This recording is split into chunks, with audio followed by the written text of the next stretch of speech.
எனக்கு தெரிஞ்சு வந்து கடவுள் வழிபாடே இல்லாத நபர், ஆ.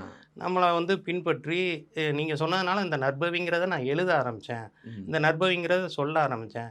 இன்னைக்கு என்னுடைய நிறுவனத்திற்கே நான் நற்பவின்னு வச்சிருக்கேன். நான் வந்து குரோட்ஸ் அண்ட் குரோட்ஸ்ல டர்ன் ஓவர் பண்றேன். அதுக்கு காரணம் இந்த மந்திர சொல் தான் அப்படின்னு சொன்ன நபர், இத ம். வந்து முகநூல் தளத்திலேயே எழுதியிருக்காரு. அது வந்து பெரிய விஷயம். அது மாரி ம். நெறைய பேர் வந்து அ இந்த நற்பவிய நான் சொல்லி எனக்கு வந்து இது நடந்தது, அது நடந்தது.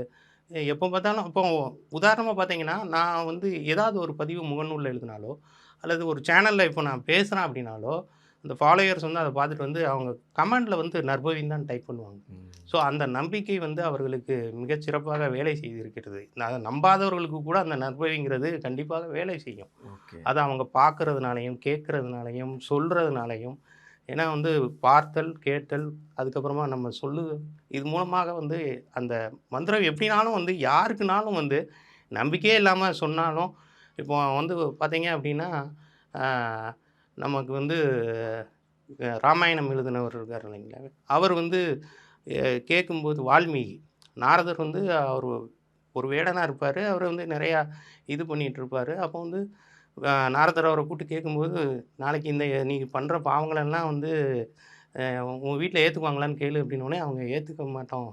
எங்களுக்கு எதுக்கு அந்த பாவம்? உன் வேல வந்து எங்களுக்கு வந்து இது பண்ண வேண்டியது. அது உன்னுடைய கடமை. அதுக்கு நீ கொன்னுட்ட அப்படிங்கிறதுக்காக அந்த பாவத்த எதுக்கு நாங்க ஏத்துக்கணும்னு சொல்லுவாங்க. அப்புறம் தான் அவருக்கு திருந்தி, நான் என்ன பண்றதுன்னு கேட்கும்போது, அவருக்கு வந்து "உனக்கு வேற என்ன தெரியும்?" அப்படின்னா, "எனக்கு மரம் ஏற தெரியும்" அப்படின்லாம் சொல்லுவாரு அப்போ.